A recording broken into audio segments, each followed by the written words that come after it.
নমস্কার বন্ধুরা, দিশানি কিচেনে চলে এসেছি আমি আজকে আর একটা নতুন রেসিপি নিয়ে। তো আজ আমি তোমাদেরকে ঠেকুয়া বানিয়ে দেখাবো। তো প্রথম থেকে শেষ পর্যন্ত ভিডিওটা তোমরা দেখতে থাকো। এখানে আমি 1 বাটি ময়দা নিয়ে নিয়েছি আর হাফ বাটি সুজি নিয়েছি আর হাফ বাটি চিনি দিচ্ছি। এরপর আমি এখানে কিছুটা মৌরি দিয়ে দিচ্ছি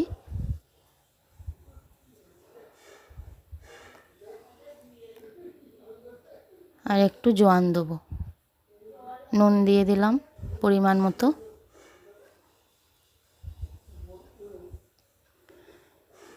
এবার দেখো আমি কিছু বাদামকে থেঁতো করে নিয়েছি, সেটাও দিয়ে দেবো। এবার এই উপকরণগুলো আমি ভালো করে মিশিয়ে নেব। এখানে আমি 6 চামচ সাদা তেল দিচ্ছি।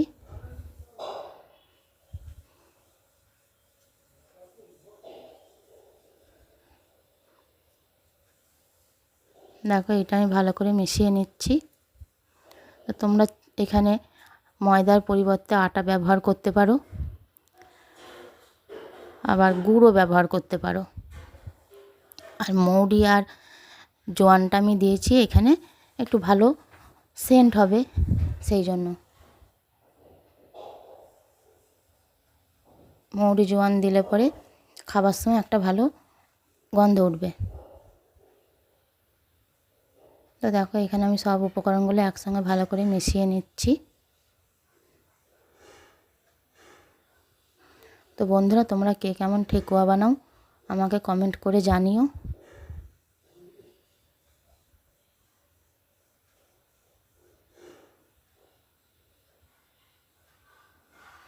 দেখো এখানে আমি কিছুটা নারকেল কুড়ে দিয়েছি। এখানে নারকেলটা আমার একটু লালচে ভাব হয়ে গেছে। এইটা আমি মিক্সারে পেস্ট করেছি, তাই আমি ভালো করে এবার এটা মেখে নেব।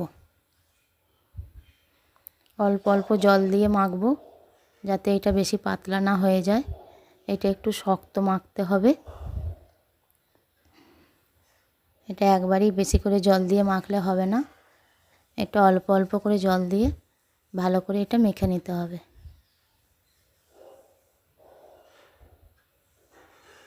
দেখো এখানে আমি অল্প অল্প জল দিয়ে মাখছি।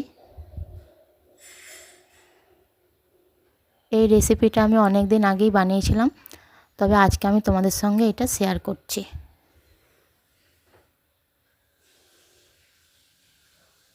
তোমাদের রেসিপিটা কেমন লাগলো সেটা কমেন্ট করে জানাতে ভুলো না। যদি ভিডিওটা ভালো লেগে থাকে লাইক শেয়ার করো আর চ্যানেলটিকে সাবস্ক্রাইব করে দিও। দেখো এটা আমার মাখা হয়ে গেছে। এবার এইটা দিয়ে আমি ঠেকুয়া বানাবো।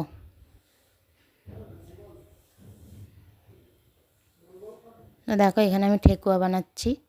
এখানে আমি কিছুটা ময়দার ডো নিয়েছি। এরপর এটা আমি হাতে একটু গোল করে একটু চ্যাপ্টা করে দিলাম। তবে এইটা বেশি পাতলা করবে না, একটু মোটা করে করবে। এখানে দেখো আমি ডিজাইনটা দেখাচ্ছি কাঁটা চামচ দিয়ে।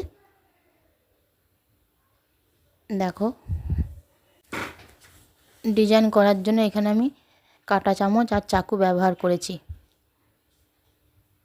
তো দেখো এখানে আমি বেশ কিছু ডিজাইন করে নিয়েছি। এখানে আমি কিছু ডিজাইন করে দেখাচ্ছি। তো সব ডিজাইন করা সম্ভব নয়, ভিডিওটা লং হয়ে যাবে। তো দেখো এখানে আমি কিছু ডিজাইন করে নিয়েছি। দেখো আর একটা করে দেখাচ্ছি।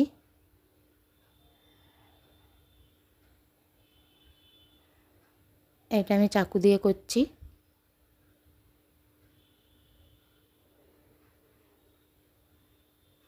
এরকম করে সব ডিজাইনগুলি আমি করে নেব।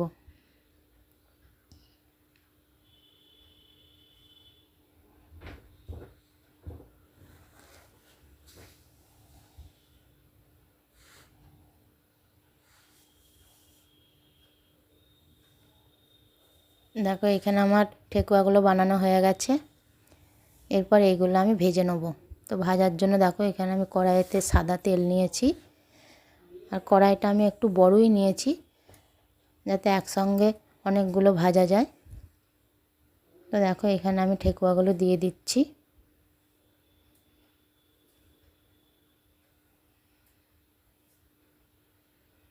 ঠেকুয়াগুলো একটু সময় নিয়ে ভাজতে হবে।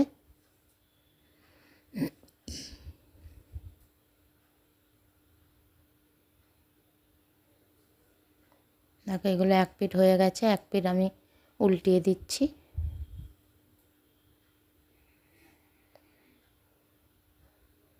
যাতে পুড়ে না যায় সেই জন্য আমি এগুলো উল্টিয়ে দিচ্ছি।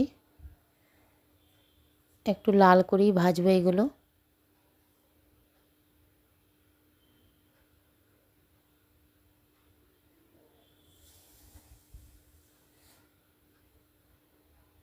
দেখো এক পিঠ লাল হয়েছে।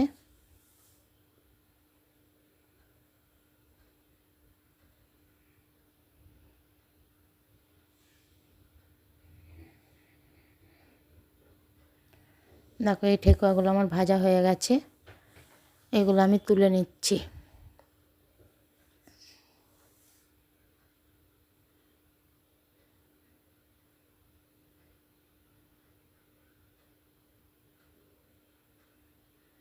একটু সময় নিয়ে ভাজতে হবে, তা নাহলে ঠেকুয়াগুলোর ভেতরে কাঁচা থাকবে।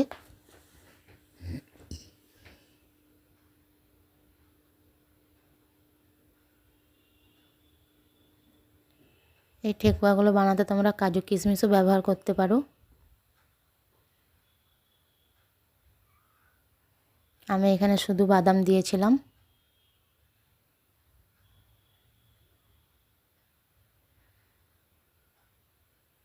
তো দেখো আর কটা ভেজে আমি তোমাদের দেখিয়ে দিচ্ছি।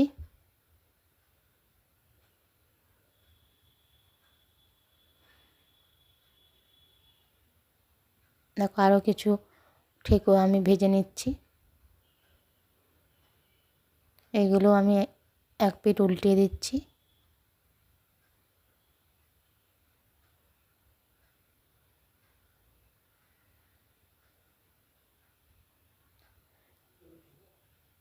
দেখো ঠেকুয়াটা যখন ভাজা হয়ে গেলে কোনো পাত্রে তুলবে তখন দেখবে একটু নরমই লাগবে, কিন্তু এটা ঠান্ডা হয়ে গেলে খাস্তা হয়ে যাবে।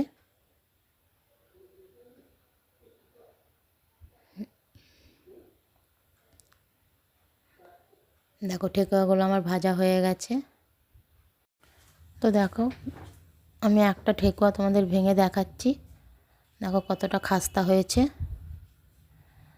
তাহলে বন্ধুরা আজকে এখানেই শেষ করছি, দেখা হচ্ছে পরের ভিডিওয়। ততক্ষণ ভালো থাকো, সুস্থ থাকো।